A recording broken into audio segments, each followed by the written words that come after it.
Hey everybody, welcome back to another episode of Talking Cardboard. My name is Cory. As always, if you like the content you see here on the channel, consider subscribing. We really do appreciate it.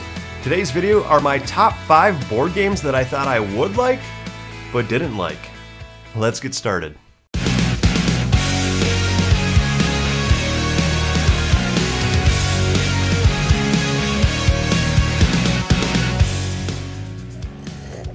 Oh, hey, welcome back. Let's just get started first with how I made this list, and then we'll get into the board games after that.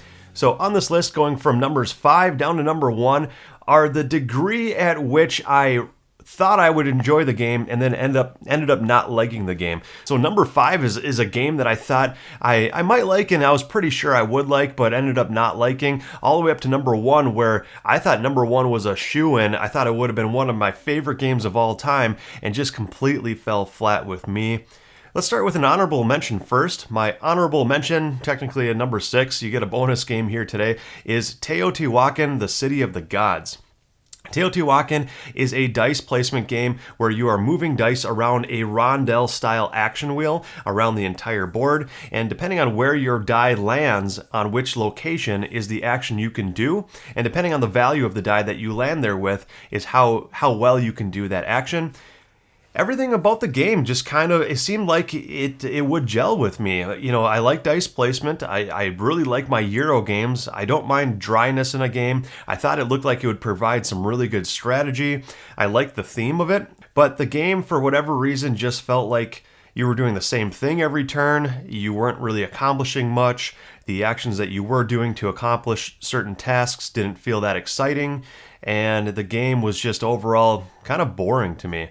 And I think back when I first started in the hobby, maybe about 10 years ago, I probably would have really enjoyed the game because it would have been brand new and exciting. And I think I could have gotten over some of that boringness for trying to crunch the strategy out of it. But now, after playing hundreds and hundreds of games throughout the years, I just don't think this game did enough things new for me that really left me excited to play it each time. So that's my honorable mention, Teotihuacan. Okay, and now moving into number 5. Number 5 is a game that is really hot, still really hot, and has been out for a little while now, and that game is Quacks of Quedlinburg. Quacks of Quedlinburg is a bag building game where you are buying these witch's brew ingredients and adding it to a bag, and depending on what ingredients you're pulling out of the bag, that'll do different things for you when you place it on the board. It seemed like a neat concept. It seemed like the different ingredients actions were going to provide some level of excitement and strategy for me, but it just came down to too much push your luck. And I know in bag building, push your luck has a lot to do with the game just based on the mechanism itself. So I don't fault the game for that, but it just didn't feel that exciting, and it just felt like too much luck and too light of a game, I think, for me.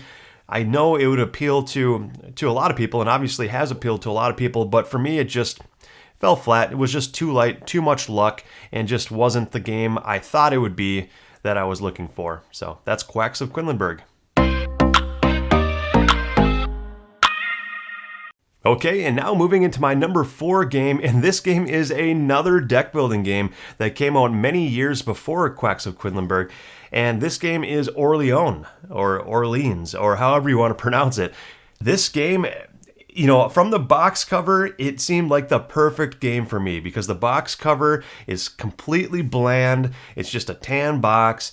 Just looks like a boring Euro, and that's exactly what I look for in a game. I look for really extremely boring Euros because usually what that tells to me is that it's going to be heavy in strategy, and that's the style game I look for. Orleans really delivered on that front. Looking at the box, it's a very boring, bland box. Looks like it's just splashed with Euro mechanisms just by looking at it. Opening the box, I was still intrigued. It's got all these different locations that you're doing different things to basically build out your bag of tokens again. And it just seemed like the theme was really cool to me. It seemed like the strategy was going to be there, but again, I think it might just be bag building in general that doesn't appeal to me, but it just seemed like the luck of the draw wasn't really too exciting for the type of strategy game it was trying to be. Orleans seems like a game that it's trying to be a little bit heavier on the strategy side of things and a little bit crunchier, and it could deliver on that front had it not have that random element where if somebody's pulling tokens out of their bag, which, the tokens that they're looking for, and you're not really pulling the tokens that you're looking for at the correct time, then the timing can be off and the strategy can be thrown for that reason. And that was really tough for me to get over. So played the game a few times way back in the day. The first year that it had come out, many years now. I think it's been probably about 6 years, 7 years ago when it came out. And it just fell flat, and I was really disappointed because it looked like everything I wanted it to be. And bag building was very new back when that game came out too. So bag building was new and exciting, and it intrigued me. And I was like, oh yeah, you're building out this bag of different tokens, kind of like building out a deck of cards. But it just didn't feel like the tokens you were pulling really had much of an engine that you're building with it. It didn't really seem like they worked off of one another in different combos or anything like that I typically get, the feeling that I typically get out of a deck building game. And I think that's what kind of turned me off from it and eventually led to me just getting rid of the game, and I haven't gone back to it since. But yeah, that is my number 4, Orleans. All right, and my number 3 game is a game that I've considered repurchasing many times. I got rid of the game shortly after we did our review of the game on this channel a few years ago. It's just a game I really wanted to enjoy, and we got a lot of flack for reviewing this game too. A lot of people didn't really understand where we were coming from, and with the review, but let's just get right into the game. The game is Root. So Root is like a cutesy theme, a woodland creature theme that is more of a disguise for the game, but really at its heart, it's an asymmetrical war game. And everything about it was really cool. I mean, every faction is completely asymmetric. Every faction has its own win condition, its own way of playing, your own specific player board that plays completely different from all the other players. And everything with that game seemed really cool. But at the end of the day, especially I think I speak for most people out there who are in the board game hobby, a lot of us are looking for games that we can pull out and more easily teach and play on a more regular basis. And Root was one of those games where it felt like more of a lifestyle game. It felt like a game that you would have to get to the table every weekend and play frequently, and everybody at the table would have to know what each of the factions do. And if there's one new player coming to the group who hadn't played games or hadn't played this game before, you'd have to reteach it and reteach all the factions and what they do and all the different win conditions. Because even if you don't know what one of the factions is going for or their win condition, then it makes it harder for you to play your specific faction because you don't know who to block when and who to trust where. And you really need to have a solid grasp on what everybody is doing. And it only takes that one player who has not played Root before to completely ruin the experience. And what should make for kind of a lighter, asymmetric, nice heavy strategy, but a lighter game on the war game spectrum all of a sudden turns into like a 3 or 4 hour long game because you're just spending the first 2 hours explaining how the game works. And that just fell flat for me, felt flat for the game group, having to reteach it to new people every time. And I mean, out of the hundreds of games we have on our shelves, we like to pull it out if we have to read the rule book and quickly page through it to relearn it. That shouldn't take more than 20-25 minutes, and then we can just sit down and everybody knows exactly what they're doing and can play on the same level strategically. And Root just did not provide that for our group. And like I said back in our review that we did a few years back for it, we got a lot of flack in the comments like, hey, you guys should stick with simpler games, or you should only be playing Monopoly, or sorry, or what are you doing in this board game hobby if you can't handle a game of this weight? And it's not like that. It's not like we can't handle a game of this weight, or it's not like other people can't handle a game of certain weight. It's just, I think as you develop and as you move along through this board game hobby, I think you want more, games that are more presentable and games that you can teach to a group more easily and have everybody on the same page more easily to understand the strategies behind the game than having to stick with the same group each and every time. Play the game frequently enough to remember all the rules to all the different factions every single time, and it just seemed too focused of a game for what it was for our group.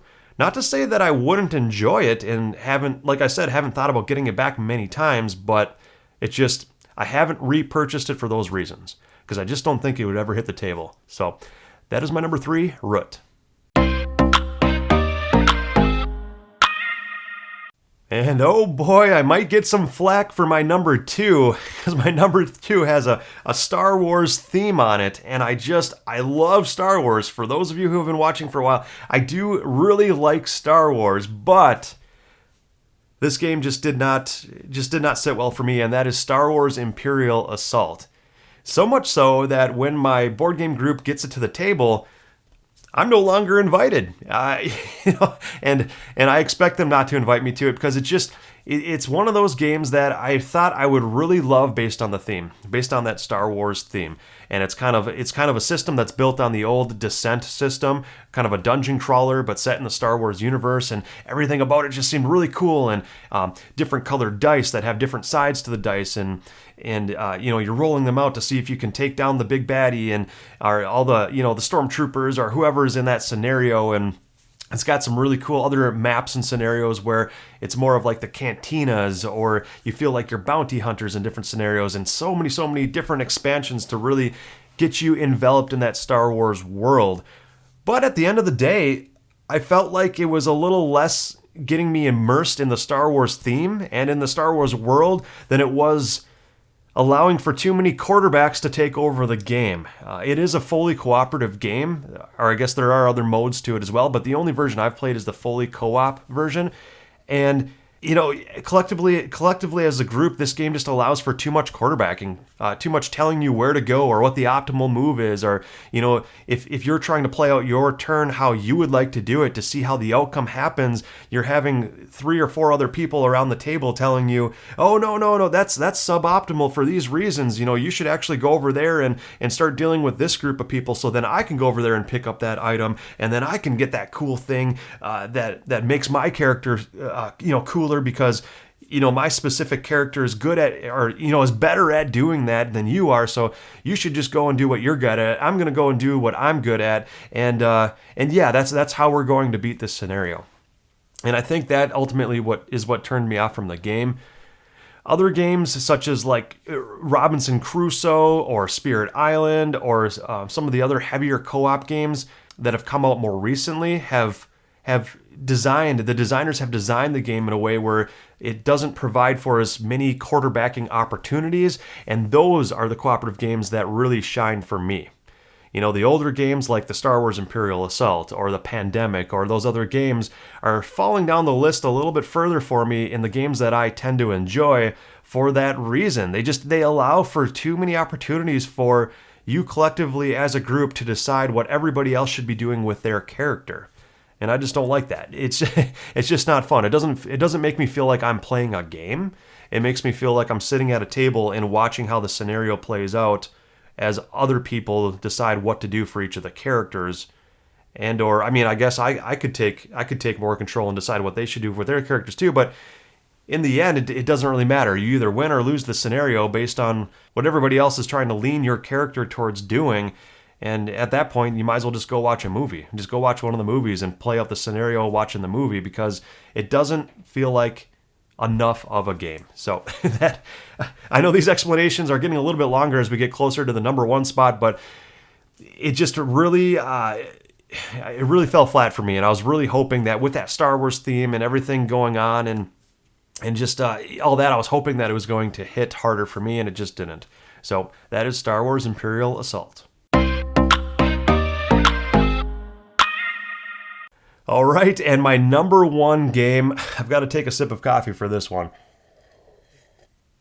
This game, oh man, I just really wanted to enjoy, and I really thought I would enjoy. Again, kind of a very dry Euro game. A little bit more thematic than most Euros, which was nice to see the attempt at it. The box still wasn't interesting, the components weren't interesting, the board was not interesting, and all that usually really sings to me. Building out a tableau and an engine of cards in front of you to do various things, and all that sounded really great as you're also manipulating different things on the main board, and just how that all pulls together just seemed like this would have been a really, really cool game, and it just fell flat, completely flat. And this game is Terraforming Mars. During the time of the recording of this video, Terraforming Mars is ranked 4 on the Board Game Geek Best Board Games of All Time list. 4 out of all the board games in the world. And everything about it, like I said, everything about it was supposed to be what I wanted. It was supposed to be what I typically enjoy, and it just wasn't.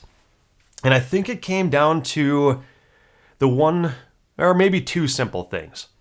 The first thing was a little more minor than the other thing, so I'll go over that first. The first thing I didn't enjoy about it were all the different tracks that you had to get up to trigger the end of the game.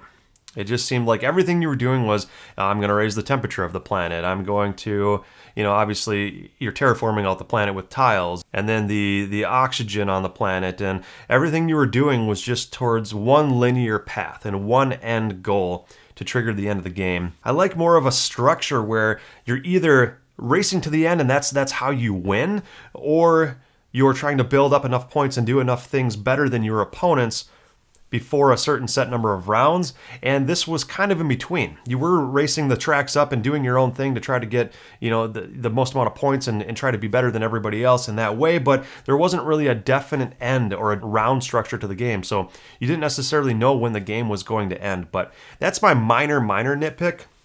The other thing is more of a major nitpick that really turned me off from the game and ultimately led me to the decision to get the game out of the collection, and that is the amount of cards you are building in front of you is just incredible. It's just way too many cards, way too many different options, and just too much randomness with some of the cards that you have available for you to add to your tableau. And yeah, you're trying to look for certain cards that combo with other cards better, but sometimes you don't necessarily have that opportunity to get the specific card you need to combo well with the strategy you've been going with for the first half of the game. So by the second half of the game, you're almost kind of pivoting your strategy and trying to do something different, but by then it might be too late. All in the while, you're building out like 500 cards in front of you, and you're trying to keep track of all these different engines, and it's just too much. It felt like too much randomness for the amount of involvement that was going on with the game, for how heavy the game was. And I know that kind of sounds funny, sounds weird that, there's too much involvedness with a heavy game. Who would have thought that? But it just seemed too convoluted for me. And with that a little bit of sprinkle of randomness in there and luck factor sprinkled in there, that just didn't sit well with me at all. I think one of the ways that maybe it could have been designed differently for me that would have appealed to me would be maybe like you can only have a set number of cards, set it to 5 or 10, whatever that set number of cards is, and that's the maximum number of cards you can combo with and you can build your engine out to, and any other cards you try to swap in and swap out, you have to discard a card out of your tableau before adding it if you're already at your maximum tableau size, and that sort of thing. So you're almost trying to like upgrade or build upon the tableau and the engine that you started building with at the beginning of the game. So then by the end of the game, you've got this really cool, tight engine that, look what I built and look how I upgraded it throughout the game to get to where I got. More of that feeling was the feeling I was looking for, and that feeling was more of the feeling I thought I was going to get from Terraforming Mars, but it just came down to, yeah, I guess this is probably the best card that'll work with what I've got going on out of the available cards to get, so I guess I'm going to get that. And then, that increases this track over here, so I guess it's getting closer to the end of the game, which I don't necessarily want because I'm not really getting the cards that I want to build the engine that I want. So I'm not doing as well as I thought I could do. And, you're doing well because every time you've got an opportunity to add a card to your tableau, it's exactly what combos with another card that you just so happen to randomly pick up earlier in the game. And that little bit of, the luck and randomness sprinkled into a heavier game, again, is a common theme that does not sit well with me. And those are the things that, those are the reasons why Terraforming Mars fell flat for me.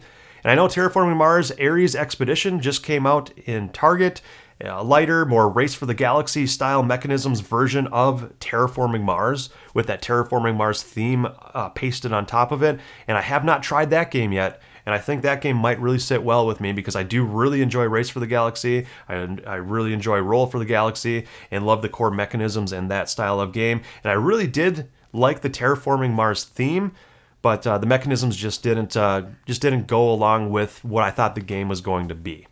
So that is my number one game that I thought I would enjoy that I ended up not enjoying, Terraforming Mars. All right, well, that does it for today's list. As always, leave comments below with maybe some of the games that you thought you would enjoy that you ended up not enjoying as much as you had thought, because I'm definitely interested in if others out there agree with my list or have a different list of your own, and that always intrigues me. Coming soon on the channel, I'm going to do a top 5 list of the opposite side.